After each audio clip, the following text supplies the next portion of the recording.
They're chanting, WTO has got to go. It's November 1999. 10 years ago this week, tens of thousands of protesters took to the streets for the Battle of Seattle.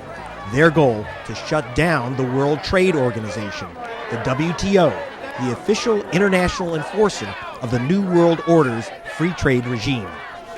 1999, and it was the year of globalization. Enron's Ken Lay was the Elvis of the new free market. The stock market hit an all-time high, could never go down. Investment bank Goldman Sachs created a new market for something called derivatives, and U.S. Treasury Secretary Robert Rubin had just deregulated America's banks.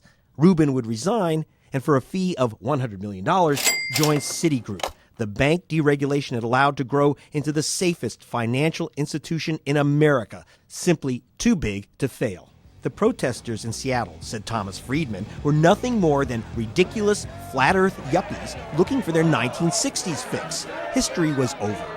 This is Greg Palast for Air America's Ring of Fire and Democracy Now! 10 years after Seattle, history, hardly over, is repeating itself here. Welcome to Switzerland, land of milk maidens and cheese fondue. And this is Geneva, home of dictators' numbered bank accounts and the World Trade Organization. This week, on the 10th anniversary of the battle in Seattle, the WTO is meeting once again here to finish what the protesters halted, a push for a new free trade treaty. And in this gilded, elaborate building, we're meeting with the man the protesters would call the Generalissimo of Globalization, the Director General of the World Trade Organization, Pascal Lamy. The World Trade chieftain, who is also Director General of the French bank giant Crédit Lyonnais, assures me that the WTO is not a secret society of corporate plot hatchers. So it wasn't created just, for, again, this sort of dark club of multinationals secretly cooking plots against the people. We do things in the open. Look at our website. Governments negotiate in the open. But we got our hands on a document you certainly won't find on the WTO website, something very confidential, a secret demand of the European Union and USA leaning on emerging nations to open their borders to trade in financial derivatives and exotic, even toxic, financial products. I read to Lamy the confidential document. It begins with praise for free markets and derivatives and more, what the WTO calls liberalization. Liberalization of services is of benefit for all members, including developing and least developing countries. Given what's just happened with the financial crisis, isn't that kind of insane? All depends on what you mean by liberalization, which, by the way, is a very ambiguous English word. But there was nothing ambiguous about the 2008 meltdown. By the end of 2008, we saw the world on its knees because financial barriers had fallen, so that when you have a housing market in California die, you end up losing Iceland, you end up with auto plants closing in the UK, because the barriers did not stop the disease from spreading very, very rapidly.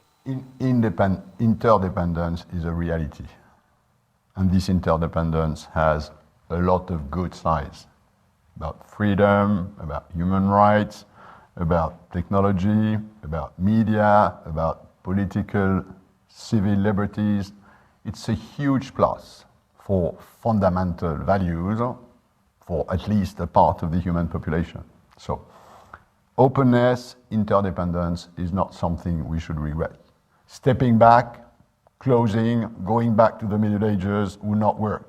People don't associate human rights and derivatives trading, human rights and mortgage securitization. Well, they should. They should.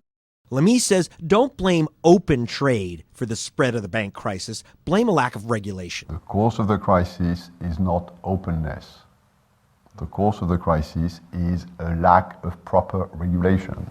Then the banker likens derivatives to a mad cow. A sick cow in today's world doesn't cross borders because this is regulated. Financial activities are exactly the same, except that, in this case, toxic financial products could cross borders without any problem. But under WTO rules, there's a catch. If a nation dares close its borders to mad toxic assets, that nation will have to pay a huge price. There is a price to pay to claw back. But remember that... What is the price? I don't understand. Well, I mean, if you claw back, if you close a market which you had opened, then the benefits which you've gotten in other markets for the price of opening your market will be rebalanced. Rebalanced is the fancy WTO term for massive penalties.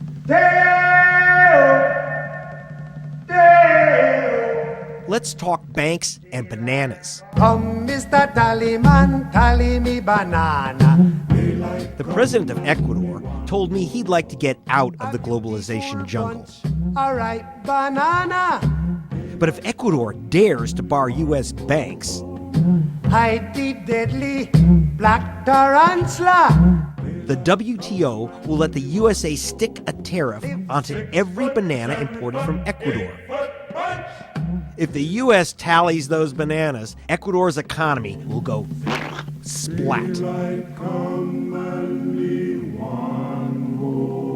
There are no banana boats here on Lake Geneva, but down the shore from the elegant WTO are the modest offices of the defender of 51 banana exporting and other poor countries. We're at the South Center meeting with Martin Kaur. Martin Kaur, who's from Malaysia, is stunned that the U.S. and Europe, watching their own banks collapse from financial speculation, would force the third world to open their borders to these same failed practices. Well, down the street at the World Trade Organization, Pascal Lamy says he's pushing hard to open up trade in financial services. What's wrong with that? Why not let big hedge funds in with their credit default swaps and their derivatives?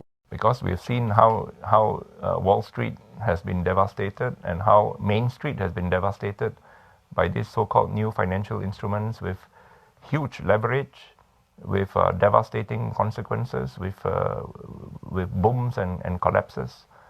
And if the United States is unable to regulate these financial instruments, how do you expect small countries to regulate if we open up ourselves to these same weapons of mass financial destruction?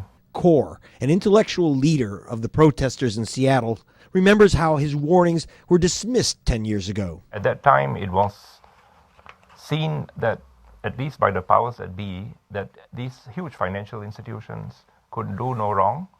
They were the masters of the universe, and they should spread their wings all over the world, especially to the developing world, because they could bring money and power and new financial instruments and revolutionize the financial sectors in developing countries. He's concerned that these masters of the universe have learned nothing from the decade's disasters. If I were Mr. Obama or Mr. Brown, I would tell my financial services organizations, please lay off the developing countries. Let's get our own act together. Let's learn the lessons ourselves of where we have gone wrong and reinvent finance before we tell the rest of the world to continue to replicate a model that has been found to be dysfunctional and doesn't work anymore. When the WTO meets today, will they listen to Kaur or party like it's 1999?